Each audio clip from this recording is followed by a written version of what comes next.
Hey everyone, and welcome to another episode of the Creepy Fox podcast. Now, I'm not going to spend too much time here in the intro. I'm going to get straight into the stories. But basically, I did just want to let you all know that I have been uploading some videos. If you haven't been getting them in your subscriptions box or in your home feed, your guess is as good as mine. I have no idea what YouTube's doing. Judging by the viewership, YouTube is not pushing out the videos. So I just wanted to let you all know that if you haven't seen any of the past videos before this one, make sure to check them out after this upload. Anyway, let's get started, shall we? This is a scary story that I've been wanting to share with you for quite a while. It happened back in 2003 when I was visiting my grandparents in Bolivia. If you go there today, or you know about the current events, then you're more than likely aware that there's a lot of crime. Lots of it has to do with drug trade and things like that, which is scary because at times criminals might even go after innocent people. There is also the fact that if you're going to visit, you don't want to be wearing fancy clothes and named brands because you're more than likely going to be a target. Even back then, you had to be a bit careful. Now, I already knew that very well going in. However, nothing would prepare me for what happened on this afternoon. My grandma and I had just finished doing some grocery shopping, and we boarded the bus which would take us about 20 minutes to get back to the house. As we're going on our merry way, sitting there and reminiscing about the past, we reach a bus stop and a couple of the people leave. However, all of a sudden our attention is brought to the front of the bus, when no joke, two armed men with bandanas covering their faces, brandishing handguns, storm the bus and demand the bus driver to begin to drive. The bus driver does so as the other gunmen start walking up to the bus goers and demands everybody put any valuables inside his backpack. Nobody tried to be a hero as they each listened to his commands and started to give away their wallets, watches, and other valuables. I won't lie, when you're in a situation when you're face to face with a gunman, or in this case, more than one gunman, your life flashes before your very own eyes, and it seems time comes to a standstill. I was snapped out of it when the gunman came up to my grandma and I and said, "No funny business, just put whatever you have into my backpack." My grandma tried to put up a fight, because, she's not scared of anything, but after the creep told her he would shoot me, she stopped and we gave him the money that we had. About 30 seconds later, now that everybody had been robbed, the bus is stopped at the side of the road, and both men jump off and run into a nearby alley. We were safe, sure, but not without being traumatized and filled with fear. Sadly, to this day, I have never heard on whether or not they were brought to justice, but it is scary to think that things like this are common occurrences. Not so much mugging people on the bus, but crimes there in general. Since that vacation, I have never been back to Bolivia since. I worked as a security guard at a bus depot in downtown Los Angeles from 1997 to 2001, and in my employment of keeping a lookout for troublemakers and long nights with dozens of cups of coffee, I had many encounters with lots of different people. Anyone that's in downtown LA in the evenings knows that you get quite the interesting crowd.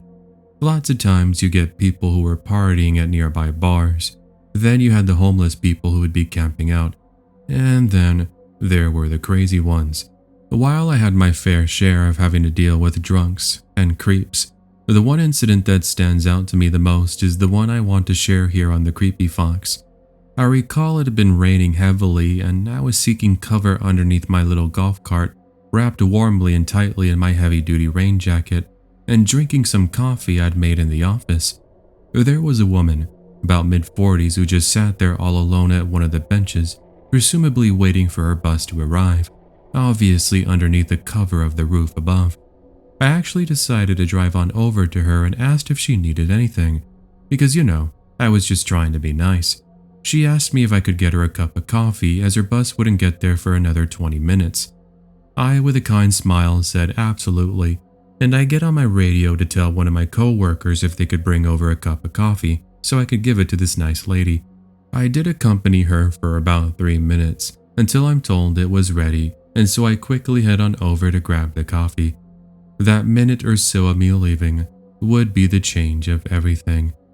As I turned the corner of one of the buildings, which then opens back up into the bus depot, I happen to see the woman struggling to hold on to her purse as a hooded figure is trying to take it away from her. The golf cart was too slow for me to get there in time, thus I just booked it over there with a purpose on my 2 legs, as the hooded figure lets go and then focuses his attention on me. At this moment I thought to myself, okay, he was trying to mug her. However, he saw me, and so now he's going to leave. That wasn't what took place, however. The guy actually pulls out a switchblade and tells me he was going to cut me up if I didn't leave. No way was that happening. I called him out on his bluff as I tell the lady now to run. She does, but not before he starts to give her chase. Fight or flight then kicks in, and I chose to fight, risking possible retaliation from this lunatic. No way was I going to let him try and hurt this woman. I tackled the guy down to the ground so hard, not only does the knife fall out of his grasp, but he hits and bumps his face right on the concrete floor. How he didn't bleed from that? Not too sure, but it could be because he put his arms up to soften a bit of the blow just in time. I quickly grabbed the knife and told the man to get lost because cops were already on the way. Obviously they weren't, since I hadn't gotten the chance to do so yet, but I was hoping that threat would get him to leave. It worked. He just got up, with his tail tucked in between his legs so to speak, and he runs off. I went up to the lady right after that and asked if she was hurt, to which she says no, she was fine, she was just a bit frightened.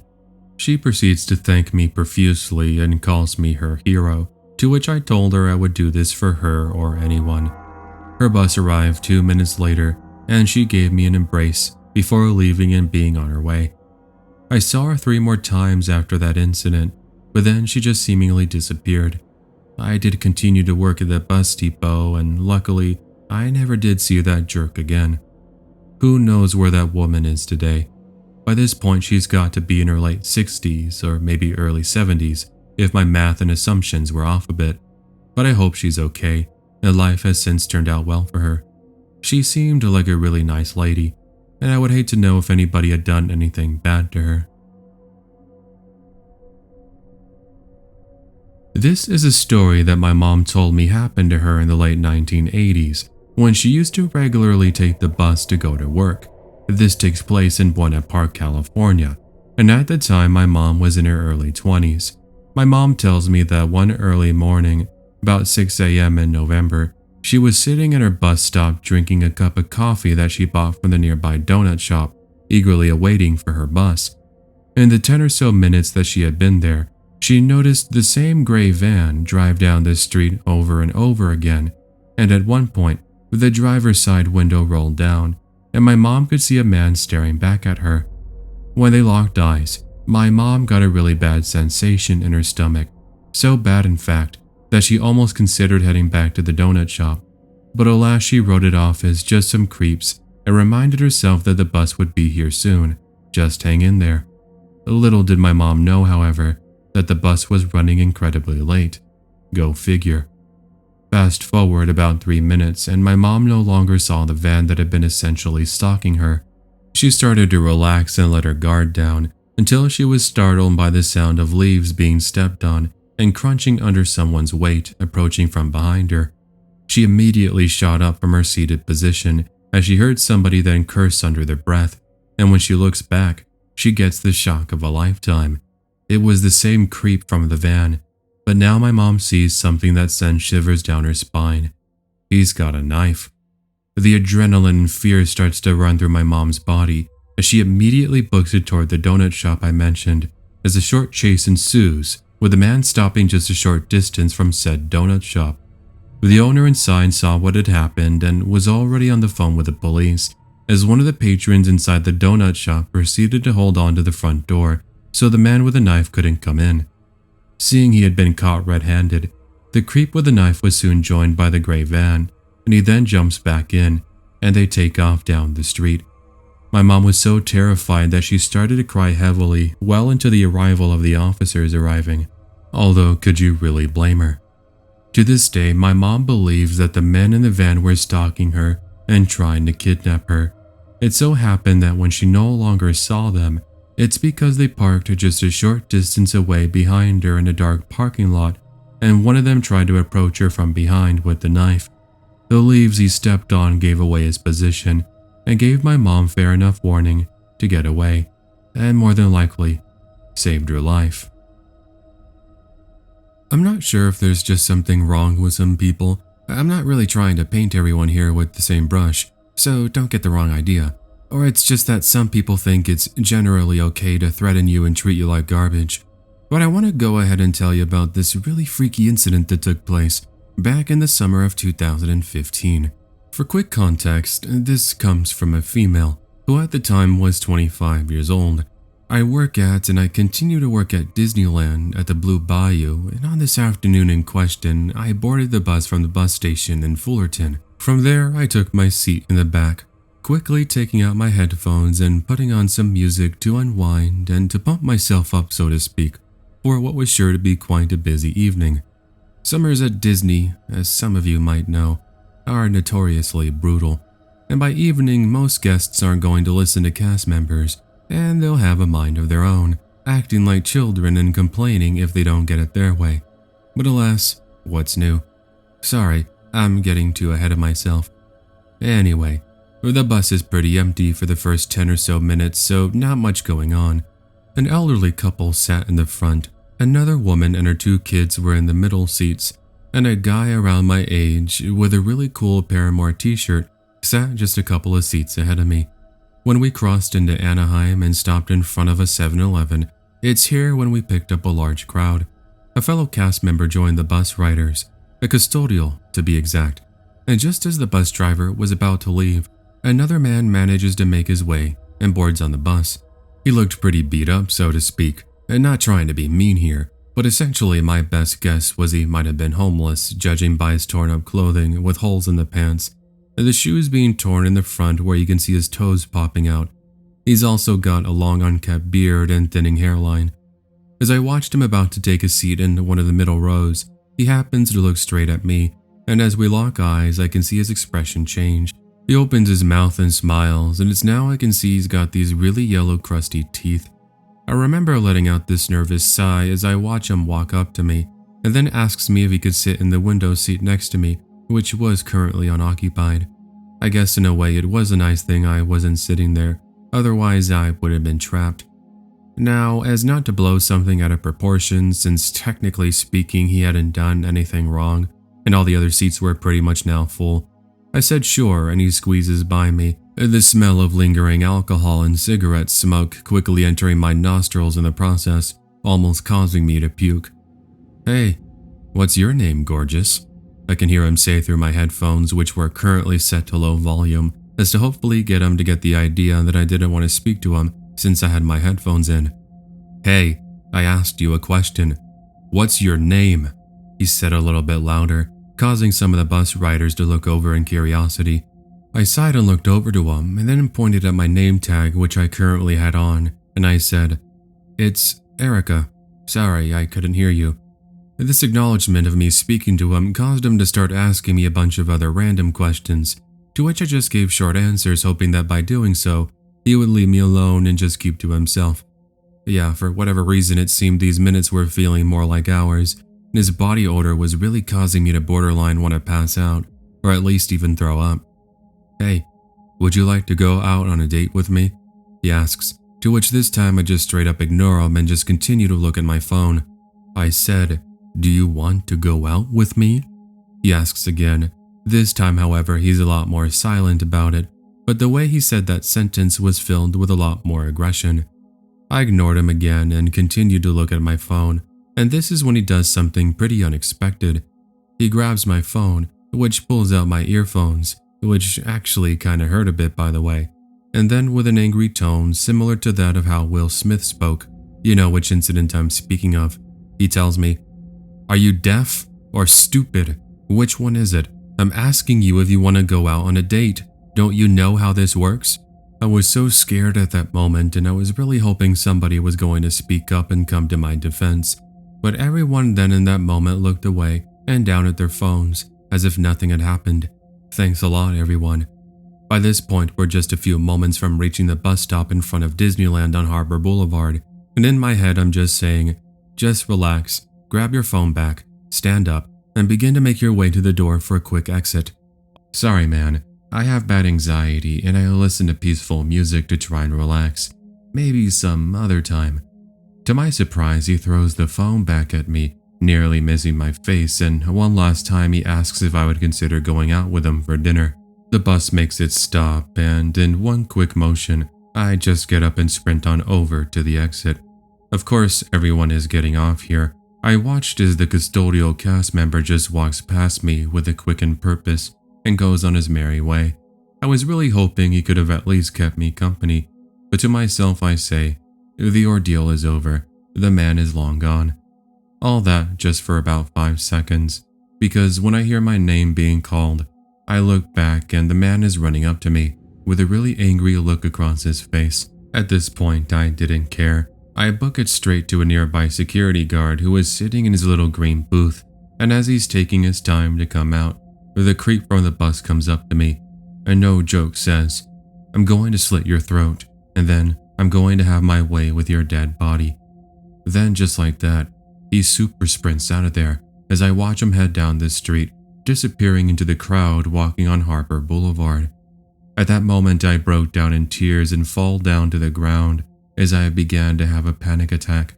I remember the security guard asking again and again what had happened, to which I continued to struggle to get words out. Finally, as another guard walks over, the adrenaline in my system starts to relax, and I start to explain what had just happened on the bus. This lady security guard who came up to me gives me a huge embrace and says the creep is long gone and nobody was going to hurt me again, which thank God she was at least right on that one. I did end up reporting the incident to the authorities, but unfortunately nothing ever came up. Also, to this day, I have never seen that creep again, so sometimes I do wonder what might have happened to him. Not so much because I want to know about his well-being, screw that. Not after what he did, but mostly because at times when I'm all by myself, I'll sometimes get anxiety wondering if he might be secretly watching me and waiting to come out and attack. Yeah, it might sound weird to some, but when you have experienced something so traumatic, it tends to stick with you for many years. Anyway, sorry that this is getting so long. I just wanted to share my story here with the Creepy Fox in hopes that you can all learn from my experience. Thanks for listening to my frightening tale. This happened 2017 summer break when my friends and I used to hang out pretty much every day. It was our last few months together since in August we would all be going our separate ways for college, and one thing we really enjoyed doing was skating around town while reminiscing about the good old days like any older teenagers might do. On this warmer than usual July night that I want to tell you all about, we had decided to go to 7-Eleven on our skateboards to cool off with a few chilly and delicious slushies. We took a seat on one of the outside benches and spent a solid 20 minutes just talking and playing Pokemon Go since there was a Pokestop where we were located. After cooling off for a bit, we got on our skateboards and head over to the nearby bus station that's across the street so we can try and nail some cool tricks on the railings and naturally built inclines and declines. As a note to those of you who might be listening, although it should be common knowledge, if you're going to do tricks on your skateboard, stick to a skate park or a designated area where there aren't people, otherwise you might get in trouble. Though we did get yelled at by a security guard and threatened to have cops called on us on another time we were there. As a note, this didn't happen this time. That wouldn't come remotely close to what it was we experienced.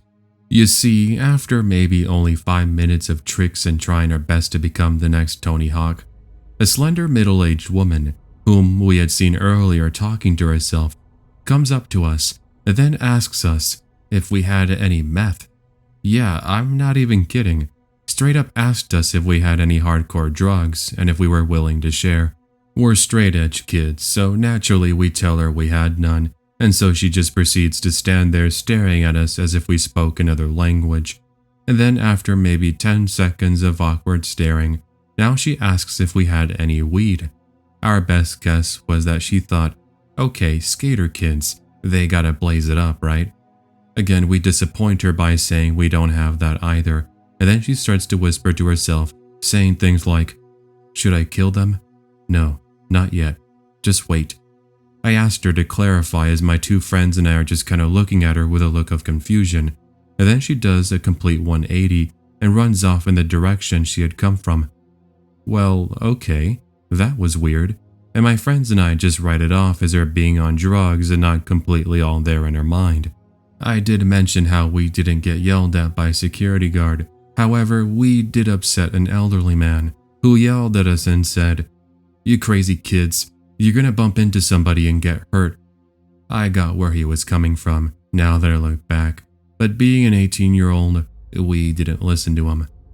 Anyway, fast forward about 30 minutes, we stopped skating and once again pulled our phones out to play a little bit more Pokemon Go. Though it was late and the Pokemon in the raids had stopped spawning for the night, we wanted to take over one of the gyms, that way we could place our pocket monsters in there. While we were distracted, we each heard footsteps behind us, as well as the sound of a woman yelling profanity. My friend Brian looked back, while myself and our other friend Mark are looking at our phones, and Brian says, "Dudes, get up, look." We look away from our phones and it's the crazy lady from earlier. "What do you want? We already told you we don't have any drugs," my friend Mark said with an annoyed tone, Brian and I shaking our heads in agreement.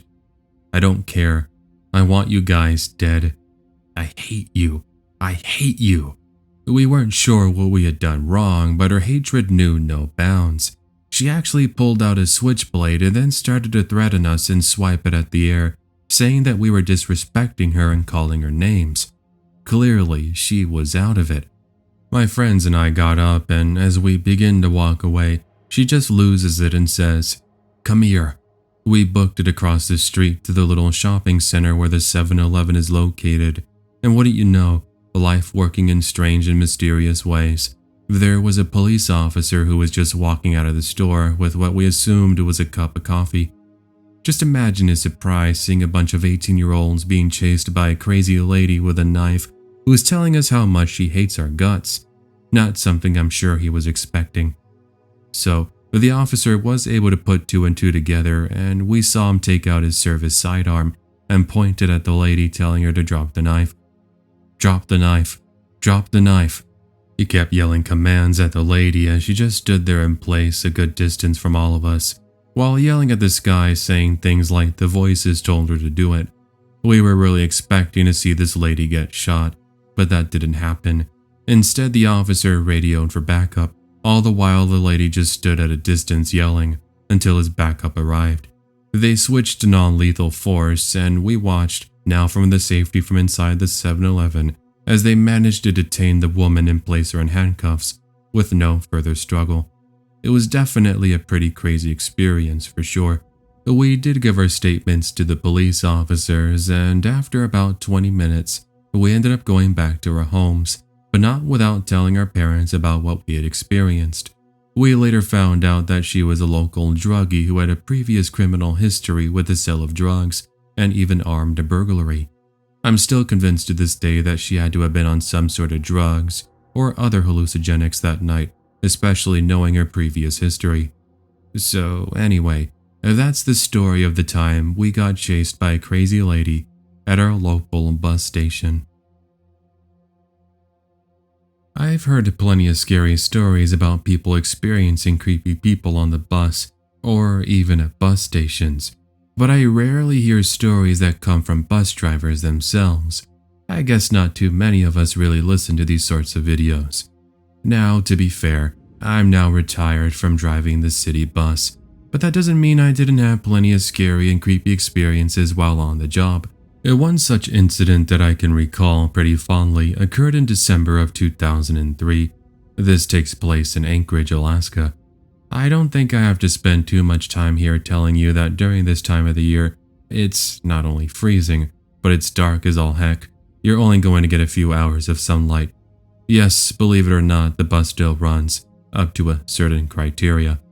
Anyway, I'm driving my usual route, and it's about 3:30 p.m. and there's just two people on my bus that are minding their own business and just speaking to one another. When we got into the main downtown district, they leave, and I ended up picking up a regular and another man who I'd never seen before. We will call the regular Joseph in this retelling. Joseph takes his seat right behind me on my right, and the other man, I'd say from what I was able to make out, being in his early 30s, takes his seat in the back. Joseph and I are chatting it up as he tells me about how he's excited for Christmas, as was I, and no less than 3 minutes later, Joseph notices something. He sees the man that got on the bus is smoking crack out of a glass pipe. Why someone decided to do that on the bus, who knows, but there he was caught in the act. Joseph was so bothered by the man smoking that he actually made it known to the man that he had to stop and that he was going to be calling the cops. I got where he was coming from, which was why I also tell him the same thing and that he was going to be getting in a lot of trouble. He, however, ignores us and then proceeds to flip us both off and tells us to shove it. Well, that's the nicer way of putting it. The man smoking actually got up with his bag in hand, walked over to us, and said, "Say that again. What did you say? You don't want me smoking?" He then coughed right in my face, and I tried so hard not to look back and punch him right in the face. Forget the fact he was being a complete jerk, but now he's trying to distract me. At this rate, it's like he wanted me to crash. It's already dangerous driving in these sorts of conditions in the dark. Joseph tells the man to knock it off as he starts to phone the police, telling them about him being aggressive and violent. I'll never forget what happened next, and it's honestly like my life flashed before my very own eyes. All of a sudden, unprovoked, the guy wraps his arms around my neck and then proceeds to put me into a chokehold. Yeah, it escalated that quickly. Those moments went by in slow motion, and as one hand lets go of the steering wheel, I push heavily down on the brakes to stop us from possibly crashing into someone or something. The creep loses his balance for a second and then starts to punch me. However, I am able to cover myself up. He only got 2 punches in, since at that point Joseph got up and put him into his own chokehold. He was able to make the guy pass out. However, even when the man came to, Joseph and I continued to restrain him until cops arrived. They did end up arresting him, and I was very thankful that Joseph was there to help me, even more so with the fact that in his bag, they found a pretty large knife, with even more drugs as well. Now, had he decided to pull out the knife and stab us, I may have very well have not been here to tell you my story, but alas, I survived, and I continued my bus driving career like normal, not without some other incidents occurring, but luckily, they were all relatively tame in comparison. I just finished listening to your newest video in which you covered scary experiences people have had with the Mexican cartel. The stories are very true. They're brutal, and they have no problem killing people for a living. It sucks because Mexico is such a beautiful country. Having it ruined by these cartel groups is just plain sad.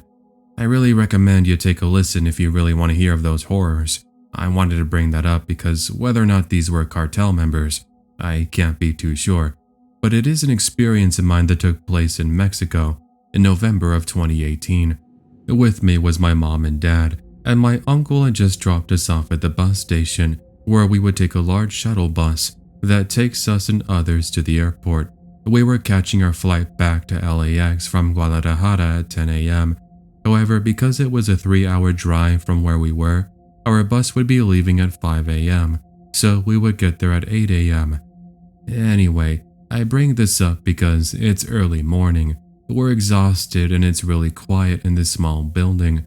There was a little coffee shop that's opened and a few booths where people could buy their tickets to get their designated bus to where they needed to go. I remember taking out my Nintendo 3DS and booting up The Legend of Zelda: Ocarina of Time 3D, while my mom heads on over to the coffee shop to grab herself and my dad a coffee, and for me a hot chocolate. As I occasionally looked up toward my mom and back at my Nintendo 3DS, I remember seeing a large white van pull up and park in front of the main doors, which you could see out of. It caught both mine and my dad's attention because you could hear the tires screeching. It was strange, but suddenly out of nowhere, 2 men wearing balaclavas with large duffel bags storm into the bus depot. one armed with an AK-47 and the other had a sledgehammer. My stomach dropped and my palms began to sweat when we hear them say in Spanish, "We're not going to hurt you unless you try something stupid." My dad immediately sits in front of me, covering me with his body, as he then yells toward my mom. They told my dad to be quiet or just leave the building, as they now made their way past my mom toward 3 ATM machines. That pretty much confirmed to me that they were after money that they could have stolen from the machine. The man with the AK-47 fired a couple of shots at the machine, causing some loud metal crashing sounds to echo throughout the building, which sent some employees flying to cover. My dad in that moment told us we had to leave, since he wasn't sure whether or not these guys would start going on a killing spree. Thus he grabs me and we book it toward the door, where my mom joins us seconds later. We dared not to look back. We run into the parking lot alongside some other people and run across the street to a bakery which was just starting to open for its early morning rush. They had no idea what was going on until we told them, to which in that moment I saw one of the employees roll their eyes, sort of a look that told me this has happened before. They're used to seeing it. Anyway, after about 5 minutes, they run out of the bus depot, get into the van they had arrived in, and make their getaway, just like it was nothing. I was surprised when the police got there. They really gave off that feeling like they didn't care at all, which I have been told by my family in Mexico that a lot of times the police are bribed by the criminals, which I wouldn't have been surprised if that happened there. Well, if there was one good thing, they did keep their word, as nobody was killed or injured, naturally just scared out of our minds. We did manage to get on our bus in time an hour later, and we made it back home in one piece. My mom did talk to my uncle about the incident, and he told her it was on the news, but that they hadn't caught the criminals who had committed the act. Not surprising to let you all know that all these years later, they haven't been brought to justice. So that's my scary story of the time armed men stormed a small quiet bus depot at 5 in the morning in Mexico and gave us the absolute scare of a lifetime. This might not be the most intense story in the world that you've heard, but it does give you a bit of insight to how some people take things a bit too far. I don't know if it's a mental thing, or maybe it has to do with their egos, but it seems like no matter how much you give the hint that you're not interested, the other person insists and insists. So much, in fact, it can lead to some pretty creepy events. Let me go ahead and take you back with me to the fall semester of 2010. I lived about a 20-minute drive from my university, and naturally I took my own car to school. However, on this day in question, I was getting service done on it, so I needed another option for transportation. There was walking, but on foot that was going to take me over an hour. I didn't feel like waking up that early to go to my first class at 7 in the morning, since I was already waking up at 5 to get ready. I decided I would go ahead and just take public transportation and walk to the nearby bus station, about a 10-minute walk from my home. When I arrived, it was very busy. Large groups of passengers were waiting to board their buses on the other platforms, and the nearby train station was also popping off as well. I took a seat at one of the benches next to an elderly couple, and I quickly hit it off with the lady who liked my beanie I was wearing, who I found out was her husband sitting next to her, who wore a Vietnam veteran hat.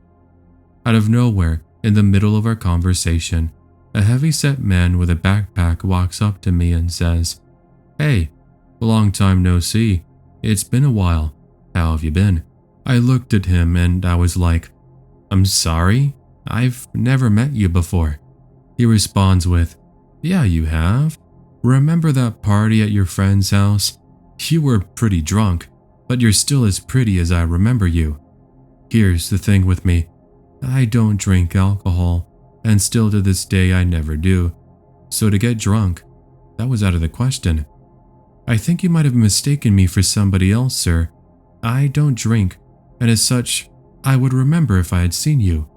He continues to insist that he knows me until the older man sitting here with the elderly lady says, "She doesn't know you. Leave her alone." The creep yells back at the man and tells him to shut up, or he was going to knock him out. To which he just says, "Try it."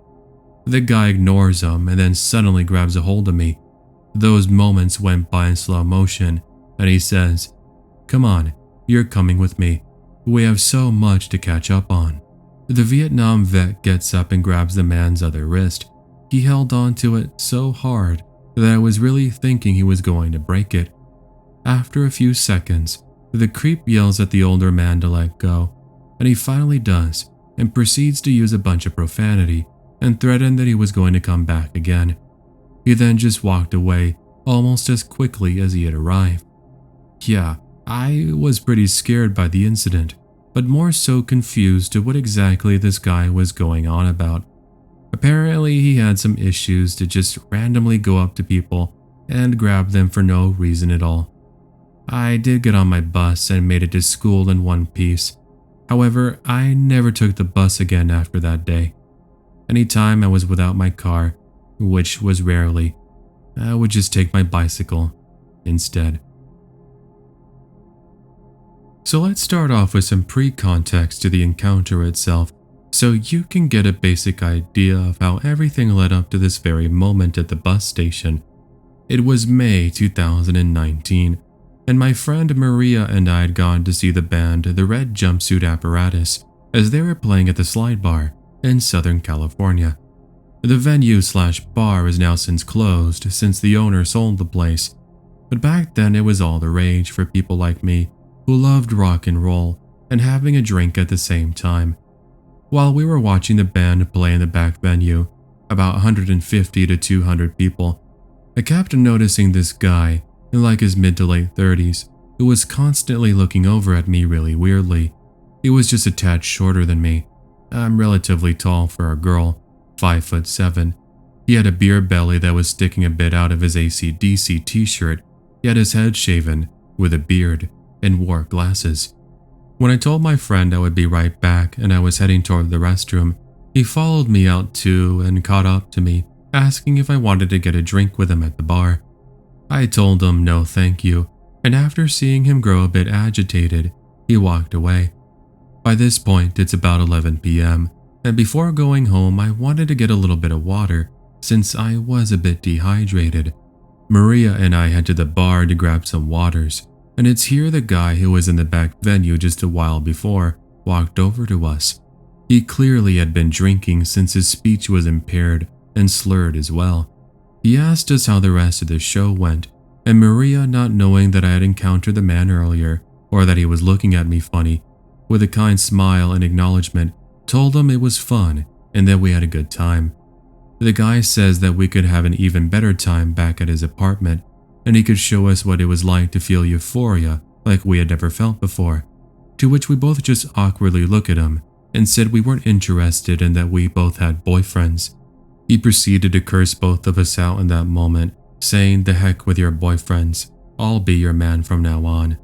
We looked at each other and just said, "Screw it, we're leaving," not even getting to finish the waters in peace.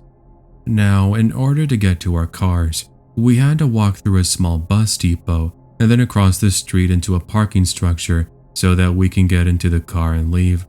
As we step forth into the bus depot and we wait for a bus to pass us by, we hear somebody yelling behind us, and it's the creep from the venue. "Hey, wait, I want to say I'm sorry. I was just joking.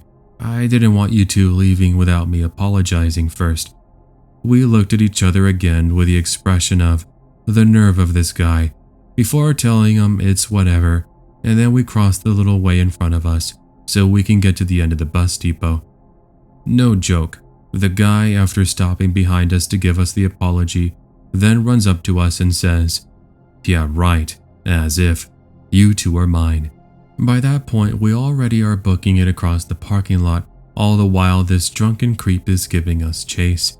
We manage to hop into the car just moments before he catches up to us, which at that point he starts banging on Maria's passenger door window. He then puts his hand on his crotch and we can hear him from inside the car as he tells us if we don't come out and please him, he was going to kill us. Bet that we backed up and drove out of there, but not before he almost tried to throw himself in front of the car. Luckily, there was enough space for me to swerve out of the way and not hit any of the walls, or other vehicles that were parked. Maria did phone the police as we drove away, but I'm not sure whether or not the man was apprehended or anything happened to him, since we never got a call back. Naturally, we were pretty frightened by the incident, more so me since I always had bad anxiety, so leaving my house was a struggle for the first week after that incident happened. I kept thinking I was going to bump into him at school or something, but that never happened. I hope it stays that way, because next time, I'm not going to hold back if he tries coming up to me again and he acts like a creep.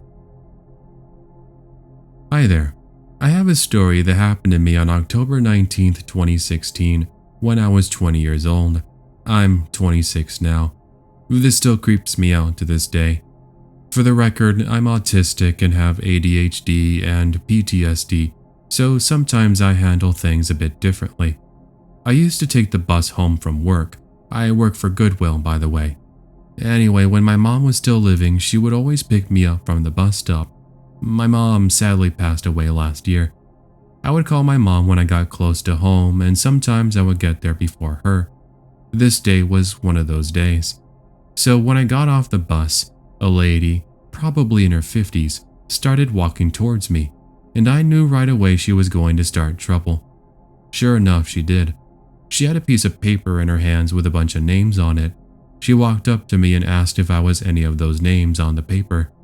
I said no. And then she said, "Oh, yes, you are. Now, which one are you?" I said I was none of them and I was waiting on my mom. Then she said she never had a mother and she was an orphan. This is when things get creepy. She then said she passed away of cancer and that she came back to life. She said she helps people cross over when they die. She then asked me if I needed help crossing over. I said no. At this point, I was really creeped out, so I took off running across the street to the car wash on the other side of the road. I kid you not, the lady started chasing me across the street, but she stopped at the car wash. I kept running down the street. I don't think I ever ran that fast in my life. I was halfway down the road when my mom's car came down the road. I got in the car and I told my mom about what happened. My mom knew something happened just by how I was acting, because I was crying at that point. My mom, being the mama bear she is, went back to confront the lady.